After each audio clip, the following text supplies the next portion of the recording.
Well, there's no way Oregon's going to take a transfer quarterback. Or is there?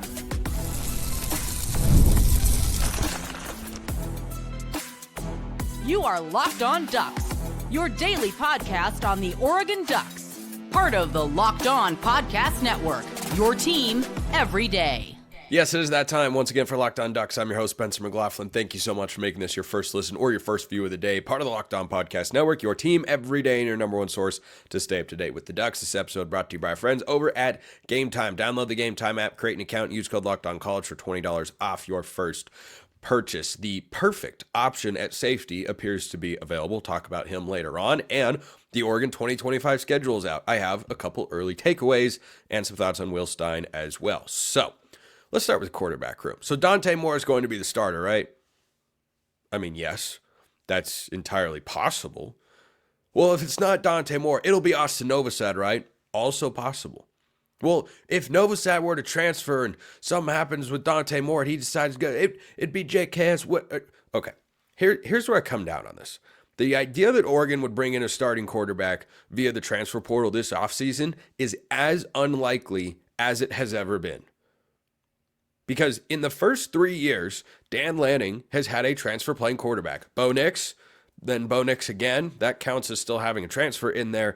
And then, boom, Dillon Gabriel this year. So on the surface, you look at it and say, well, that means they are going to do it again. Yes, Dante Moore is technically a transfer. He was a transfer this past offseason. It's a little bit different. It's not, Dante Moore is not what you think of when you think of traditional transfer starting quarterbacks. But to say that there's a 100% chance that Oregon's 2025 starting quarterback is on the roster, you can't say that. You cannot say that, because a year ago at this time, what were we talking about with regards to the quarterback position? Well, it's Bo Nix, and then, well, next year it'll be Ty Thompson. He'll have had a year in the system. Fact check true. Side note, Ty Thompson will play in the Gasparilla Bowl and then transfer from Tulane. That game is next Friday on ESPN2. Thought some of you might want to know. So that's how it looked, is the succession plan was there. You brought in Bo Nix, and yeah, that set Ty Thompson back a bit. But hey, here's the plus side. He gets to sit and learn behind a veteran quarterback.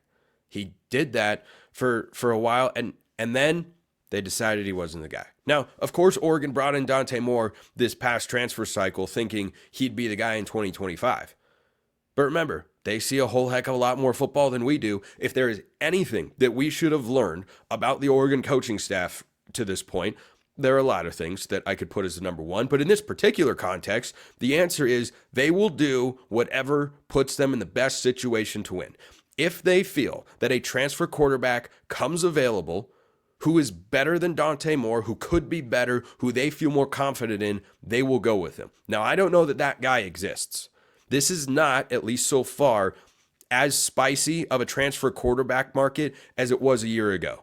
Last season, you had Dillon Gabriel, of course, go to Oregon. You had Cam Ward go to Miami. Those guys are now Heisman finalists. The only guy that could maybe be that caliber of player, John Matier up at Washington State, who's not even in the transfer portal. Everyone's trying to speak him into the transfer portal, and that's a guy who was phenomenal for Washington State this year. I think he was their leading rusher at the quarterback position, and was also highly effective throwing the ball. When Washington State was 8-1, ranked in the top 25, they were trying to start a Heisman campaign for him. They then proceeded, unfortunately, to lose their final 3 games of the year. That's kind of been the trend for Jake Dickert's teams over the last couple of seasons. Start really strong, stumble to the finish line in a big, big way. They now have to replace both their coordinators, but I digress. Oh, wait. Could that mean John Matier hits the transfer portal? That's the only guy that stands out to me as, yeah, I see how the staff could talk themselves into, let's go with Matier instead of Dante Moore. Malik Murphy is an option. He's in the portal from Duke. He just set the Duke single season record in touchdown passes. He had 26 this year. That's a guy who I think goes and makes somebody a conference championship contender. Do I automatically think he's better than Dante Moore? No. Is he more proven than Dante Moore? Yes. And again, I go back to the staff has had a transfer each and every year. You could have readily justified going with a young guy, but they went with someone who was more proven and someone who they felt gave them the best chance to win. They've been right every step of the way so far. They are 3 for 3. Bo Nix year 1, wild success. Bo Nix year 2, even better. Dillon Gabriel here, it's going pretty well. back-to-back Heisman Trophy finalists. So I do suspect, want to make this very, very clear, I think you are going to have about as honest as you can, honest to goodness, quarterback battle between Dante Moore and Austin Novosad. That's what I suspect to happen. I know that's what a lot of people want to happen. I understand why. Here's what I want to happen, and I don't really care how the sausage gets made. I want Oregon to have the level of quarterback play required to compete for conference and national championships year in and year out. Yes, that means they should keep recruiting high school kids, even if only 1 in 5 that you bring in from the high school ranks ends up being a starting quarterback. You got to take kind of the pasta approach. Throw stuff at the wall and see what sticks. Go get a talented guy like JKS in addition to Achilles Smith Jr. Let those two guys battle it out to be the backup if Austin Novosad transfers. Or, hey, if Austin Novosad sticks around, great. If he loses the quarterback battle to Dante Moore or vice versa and one of those guys sticks around, well, we feel pretty good about the backup quarterback position because sometimes, as we've seen in college football, literally every season since the end of time, that position can matter a great deal, lest we go back and revisit the 2015 Alamo Bowl. So I think this staff has earned the benefit of the doubt with whatever they try. This quarterback transfer portal market, in addition to the bringing of Dante Moore to sit behind Dillon Gabriel, certainly makes it seem, that's not going to be the route that they go. But you can't predict what's going to happen. The transfer portal is open until December 28th, I think is the last day that everybody can enter. Who could enter between now and then? A lot of different guys. A lot of guys are going to play a bowl game and then have their seasons come to a close. Maybe that's what they're waiting for before they hit the transfer portal. And coming into this offseason, I've thought for a while, in the transfer market, it's not going to be a super, lucrative time for quarterbacks compared to this past season, for instance, which is why I'm glad Oregon has recruited a lot of depth and retained a lot of depth and talent and potential on this roster. Those guys, though, are just potential. Yes, Dante Moore played at UCLA. It didn't go well. He got benched. He kept throwing pick sixes. Wasn't good. It's great that he's learning. It's great that he's seeing how to run the offense with Dillon Gabriel, and hopefully Will Stein is back next season.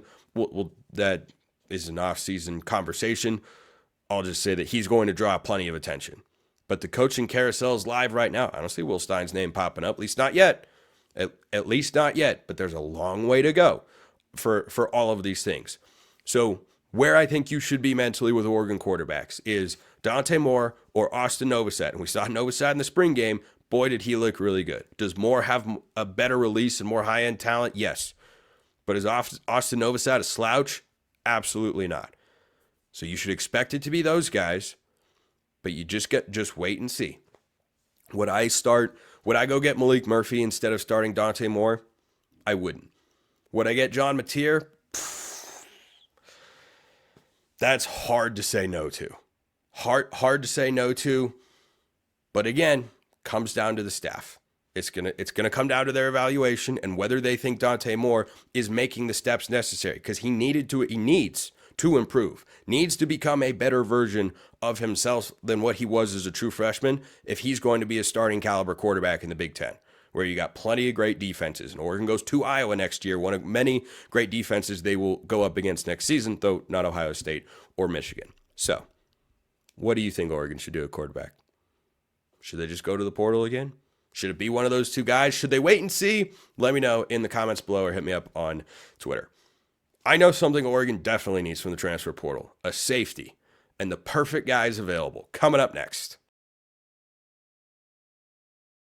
Coming up right now, though, is Game Time. Game Time has a new feature called Game Time Picks that makes getting tickets to see your favorite teams play live even easier. Game Time Picks filters out the fluff to show you only incredible deals on great seats, so you don't have to waste time searching through thousands of tickets. Curation makes it easier, not harder, easier. They're making it easier on you to save more on everything you want to see. Sports, concerts, comedy, theater, whatever you want. When the Big Ten denied my credential to the Big Ten championship game, you know where I went for tickets? Game Time. Of course. Was it easy? Duh. I used their all-in pricing feature, and it was was highly convenient. So I knew how much I was paying, not how much I was approximately going to be paying. You toggle that feature on and you show your total up front with no surprise fees at checkout. Take the guesswork out of buying tickets with Game Time Picks. Download the Game Time app, create an account, use code LOCKEDONCollege for $20 off your first purchase. Terms apply. Again, create an account, redeem code LOCKEDONCOLLEGE. That's Locked On College for $20 off. Download Game Time today. What time is it? Game time.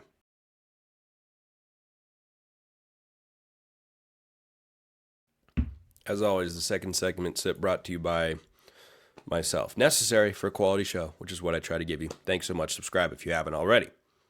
So let's talk about Oregon's safety room, where the perfect guy, at least how it appears, is available. Purdue safety Dillon Thieneman, who has spent the last 2 years in West Lafayette and is transferring in the midst of a coaching change. Barry Odom is there coming up from UNLV, and that replaces Ryan Walters, who came over from Illinois as defensive coordinator, and Thieneman has done nothing but produce over the last couple of seasons. So this comes in the wake, by the way, or this discussion, I should say, comes in the wake of Tyler Turner hitting the transfer portal. That's a guy who was on Oregon's 2 deep this year.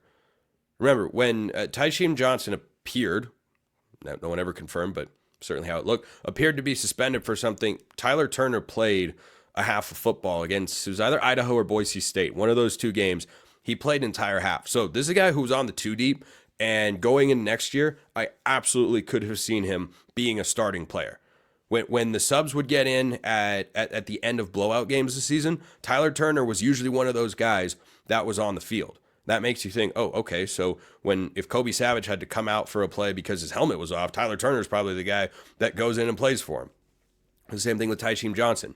And I thought Turner did some solid things this year. He wasn't anything special when he was on the field per se, but former 4-star recruit in the class of 2023, he's in the transfer portal. Of the 3 guys, Jackson Jones and Shaq McCoy are the other ones, this is probably the guy who is most likely to contribute, who has transferred out of the program so far, which is why Dillon Thieneman makes even more sense. So this is a position group where you're losing Tysheem Johnson, you're losing Kobe Savage after this year. You're going to need a safety, and you can have a young guy step up and be a starter. I don't know that at a position like that, you want to go with 2. And Thieneman, it was the Big Ten Defensive Freshman of the Year. I apologize if I'm not saying his name correctly. That's just the best that I could find. But he was the Big Ten Freshman of the Year in 2023. 3rd-team All-American as a freshman. So when you consider the position group, and yes, Oregon has recruited this position incredibly well. There's so much communication that goes on the back end of a defense. It's not as simple. I think nothing is simple, just to be clear. Nothing is simple about playing college football, no matter the spot. But you need a lot more experience. You need a lot more knowledge and understanding of coverages and concepts and whatnot to play safety than you do to play defensive line. In Dan Lanning's 3 years, someone can fact check me if I'm wrong, but I'm pretty sure that I'm not. A true freshman has never started at safety, but true freshmen have started or even played heavily, played significant snaps. That hasn't happened. It has been all experienced guys. And sure, one of the young guys could certainly be among the starting safeties next year. A guy like Peyton Woodyard or Aaron Flowers, just to name a couple. Of course, you have a highly touted defensive back class coming in, but you had 3 true freshmen playing along the defensive line last year. We have seen true freshmen play along the offensive line in 2 out of Lanning's 3 seasons. We've seen him play at corner even. Jalil Florence played as a corner as a true freshman in 2022, but the safeties have always been more experienced guys. So that's something that I can really get behind if you go get Thieneman. Oregon has either already had him for a visit or is going to have him for a visit, but this is not just me saying, hey, this guy would be a great fit. This is me saying Oregon's going after him, and this would be a phenomenal addition. Now, everydayers know that my top name coming out of Purdue for the transfer portal has been Max Clare, the tight end. You put him with Kenyon Sadiq, and that is a dynamic playmaking duo at the tight end position next year. And the Ducks certainly need tight ends because Roger Saliapaga, who saw meaningful snaps and I thought did really well against Purdue earlier this season, he had a season-ending surgery, and you don't know how long exactly that's going to take for him to fully recover, get back to full strength. Think of Jahlil Florence. Thought Jahlil Florence might be ready to start the season. He could be ready to go. We'll see if he plays in the Rose Bowl against the winner. I don't know why that was so essy. The Rose Bowl against the winner of Ohio State and Tennessee, but he hasn't played yet this season. Got hurt during the end of last year. So Thieneman's first name's also Dillon. Guy's named Dillon. We know they're pretty cool. Tends to work out. So that'd make a lot of sense. Another transfer name to keep an eye on. Oregon's going to have a lot of turnover at the wide receiver position. We don't know what Evan Stewart's going to do. J. Michael Sturdivant is in the transfer portal. I've talked about him, I think, each of the last 2 years on the show, or after the 22 season, I would have talked about him on the show, and now he's coming up again. I'm bullish on this guy. If he's your number 2 wideout, you've got an elite receiving core. He's a Trayshawn Holden, Chase Cota type to me. If he's your number 2, you have a good receiving core, a really good receiving core. If he's your number 3, you have an elite receiving core. And Oregon has an elite one. And Trayshawn Holden, number 3 guy to Tez Johnson and Evan Stewart most of the time. Though, depends on the day, as we have seen throughout the course of this year. I think that wide receiver room has got a crazy amount of talent.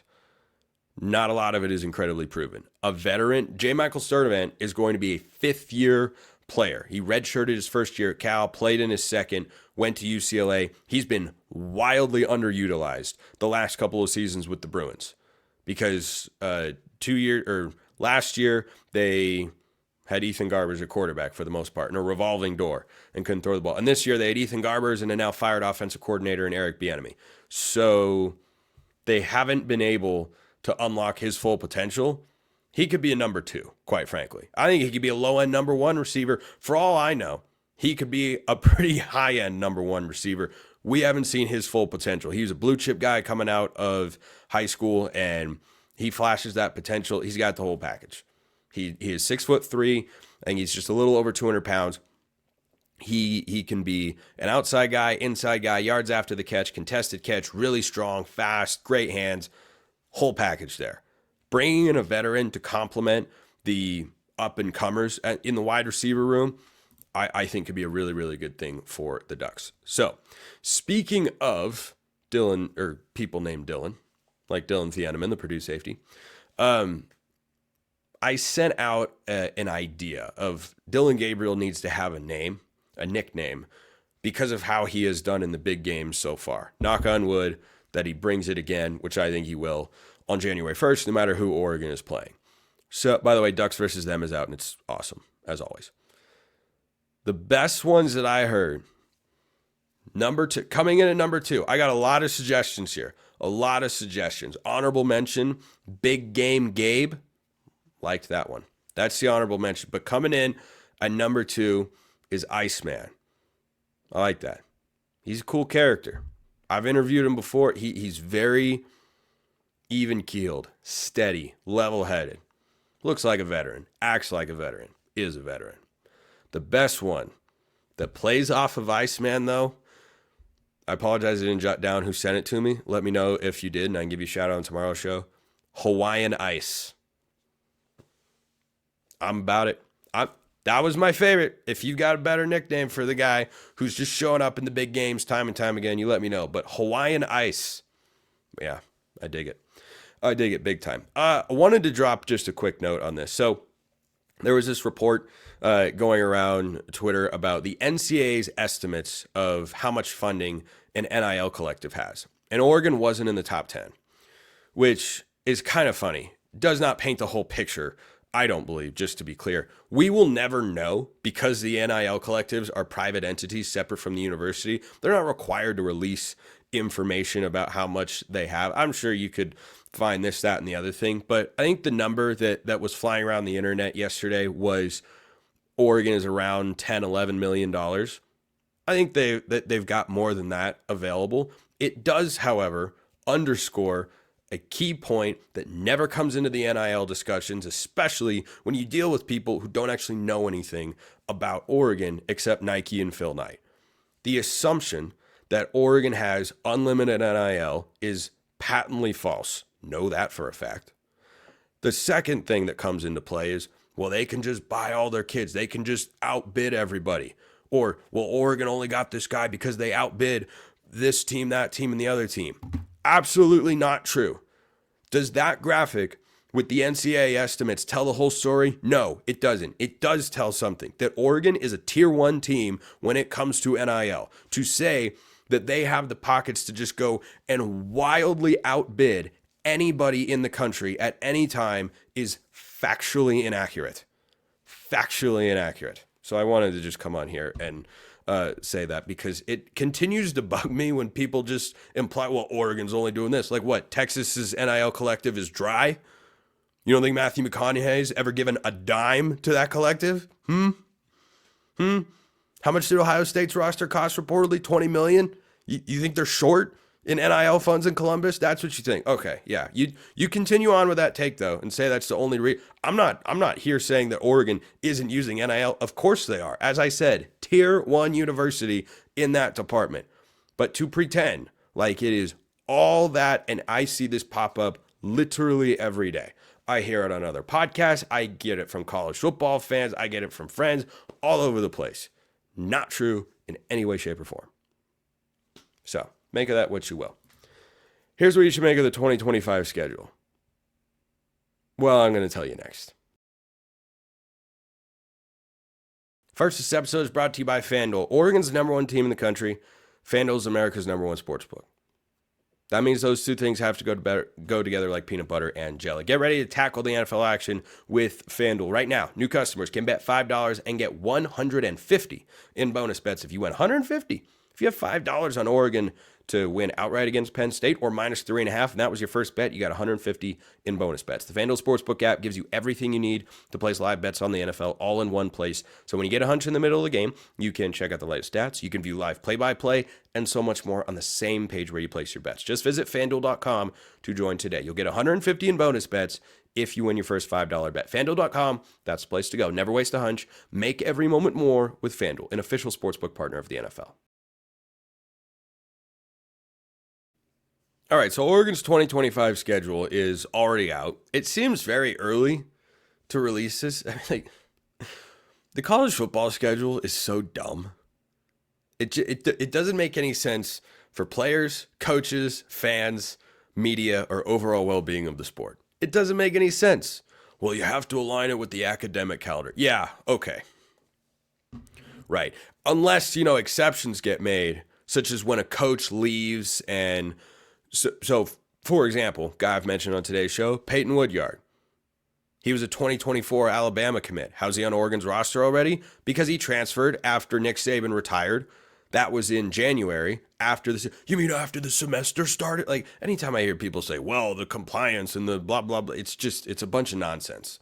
It's a bunch of nonsense. We just don't have the will, Thanos style, to move the powers that be at college football to make the schedule make sense. The schedule release in the NFL is something they drop when the attention on the overall sport is at its lowest point. They use it to generate interest and intrigue and discussion. Do I selfishly want this to come out initially at a time when content's down? I'll still talk about it again in the spring, but it is not properly rolled out. So just want to say that first. It doesn't make any sense. Okay. So the schedule, for those who don't know, start with 2 games at Autzen against Montana State and Oklahoma State. Interesting. Then at Northwestern, early Big Ten game. Then come back home, host Oregon State. Then go at Penn State. Penn State will be off a bye in that particular game. Oregon will have its bye the following week on October 4th. October 11th, Indiana at Autzen. October 18th at Rutgers. October 25th against Wisconsin. November 1st, bye week. November 8th at Iowa. November 15th, host Minnesota. November 22nd, host USC. November 29th at Washington up in Seattle. So, the first thing I looked at, of course, is which games could I go to? Indiana and maybe Washington are the answers to that particular question. But a couple takeaways here. Oregon this year was very nearly upset in their 8th of 8 consecutive conference games. They do not play more than 5 consecutive 5 consecutive games all season. They go 5 games, bye, 3 games, bye, 4 games. I like that more than playing 8 in a row. So the bye weeks, I think, are pretty well timed. You get a bye before you're at home against Indiana, who we should expect to be a good team. You have a bye the week before you go to Iowa, who's always a good team, but never usually a great team. They are not usually as good as Penn State, which is obviously the hardest game on Oregon's schedule here. So biggest takeaway, no Michigan, no Ohio State. Remember that time that the Big Ten paid a bunch of money to get all the West Coast schools so they could have these great matchups? Well, they aren't really interested in that. But hey, that's the Big Ten's problem. It's working out in Oregon's favor here because the schedule this season had its challenges. The 8 straight was certainly tough, and Oregon was able to manage that. This schedule works out better with the bye weeks. No Michigan, who's going to be better, and no Ohio State, who's good every single year. That's a pretty significant break. Now, the caveat there is you go at Penn State and at Iowa and at Washington, who's going to be improved. We'll see what USC ends up being here. But another takeaway I had when looking at it, I'm curious what you guys think. Let me know in the comments or hit me up on Twitter, is this is an incredibly workable schedule, especially with Oklahoma State being slightly down. Compared to what they usually are. They're going to rebuild. They've got new coordinators and whatnot. But I don't expect them to be able to come into Autzen Stadium and beat Oregon there. But for the second straight season, 10-2 is going to be the expectation for success. That's what I felt coming into the season is, hey, baseline standard for success. I felt like the floor as a team was 9-3. But to say this was a good season, 10-2 was the baseline. Of course, Oregon went 12-0 and is now sitting at 13-0. But this schedule, the biggest game you circle on it is Penn State at Washington. USC and Indiana are probably going to be your toughest home games in there. Iowa can certainly be tricky, but I don't think the Big Ten is trying to the Penn State. I don't know where that came from. I don't think the Big Ten is out there trying to screw Oregon. I know they played 8 straight games this year. Ohio State played 8 straight games last year. And yes, Penn State is off a bye when Oregon plays their 5th of 5 straight games. That's going to be a tough one. Could be big noon, could be an early kick. That might be a game that Oregon loses. Absolutely could be. Guess what? There is not a schedule in the country where you don't look at and go, yeah, that's kind of a tough spot to be. Like even Indiana's schedule this year, really easy, really favorable. They handled it. They had a bye before Ohio State, but they had to face Ohio State on the road and Michigan at home. If Oregon had that split, they probably end the regular season 11-1 instead of 12-0. So I think it's pretty solid. I think it's a good place to be. Oregon, by the way, I saw my guy Tony Castricone of the Washington Sports Network. He's the voice of the Huskies. He's a really good announcer and a great guy. He was tweeting out that Washington was getting the short end of the stick schedule-wise. So Oregon plays 4 teams off of a bye this year. Twice, Oregon will have a bye that coincides with that. So there will be 2 times in which one of which is Penn State, in which the other team's off a bye and Oregon is not. Washington has 5 games off of a bye where the opponent will be coming off a bye, and 4 of them are non-aligned bye weeks.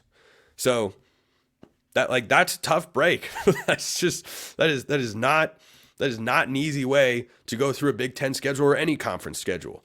So anytime you think, well, this break is that and that break is this, and I know James Crepea has been, very vocal about, the unfairness of the 8 straight games and the Penn State situation and whatnot. Like every single schedule has its difficulties. Like you got to do this and this. Look what Florida had to go through this year. Was the SEC trying to screw Florida? No, schedules are hard to plan. This is the way they go. We talk about them a lot on shows like this and others because sometimes they're going to work out in your favor and sometimes they aren't.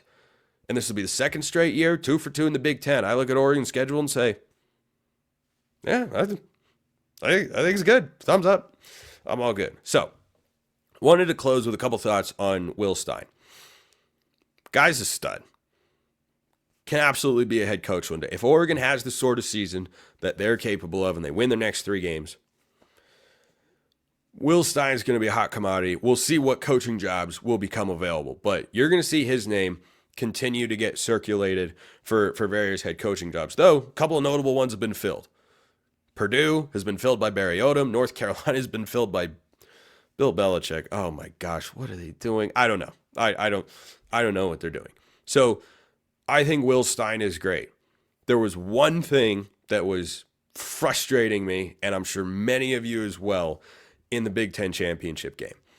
Will Stein runs a very RPO-heavy offense. It's very successful. It's why the quarterbacks always have a high completion percentage. 4 straight years that his offense at UTSA and Oregon has had a quarterback completing at least 70% of his passes. It is efficient. It's not all about downfield shots. It's about getting your guys the ball in space. RPO concepts run rampant. That's all good and fine. When you call an RPO, saw this with Bo Nix and saw this with Dillon Gabriel, instead of a straight run, the quarterback is far more inclined to throw the ball on the screen than he is to hand it off. When you do that, you of course remove the ability for the running back to get the football. Now, Oregon kept calling the RPOs. What I noticed when I went back and watched the game is on first down in particular. It's not as if every RPO failed. I'm not saying abandon it altogether. On first down in particular, Oregon's most successful plays tended to be giving the ball to the running back. The offensive line had a great push all game long. And I was getting frustrated that there were times where you come out on 1st and 10 and you give Dillon Gabriel the ability to pull the ball, and Penn State's defense was responding very well on those RPO screen situations. You didn't give it to your running back and then threw an incompletion or a darn near interception. I mean, there were almost some disastrous plays on those screens. Whereas when they just went with a straight handoff and said, you know what, our offensive line is pushing everybody around, let's just let them do that. Remember, the same thing happened in the Pac-12 championship game against Washington last year. Oregon's offense started with 2 3-and-outs. Bucky Irving, I think, ran the ball 1 time. Michigan, contrastly, in the national championship game, I think they started the game with 7 straight runs. They went down the field and had a 55-yard touchdown run. So that is the only note. And by the way, I'm splitting hairs here. This is nitpicky stuff. This is nitpicky. Put up 45 points on one of the 5 best defenses in college football. This is not me jumping on board the Will Stein isn't any good train. Nope. I'm a big Will Stein fan. I just wonder if that adjustment comes about in the Rose Bowl game, no matter who Oregon is playing. Is sometimes Jordan James or Noah Whittington is your best offense to just give them the ball and say, hey, we've got 2 offensive tackles that are going to play in the NFL and 3 guys who we like on the interior. And if they're getting a push, nothing wrong with 5 yards on first down. So those were the only times where I was kind of ripping my hair out. Everything else offensively, man, was he awesome or what? But I know people have thoughts on that, and they have thoughts on play calling coordinators all the time. So those are my thoughts for today. Appreciate everyone listening. I'll see you next time. Have a wonderful rest of your day, and go Ducks.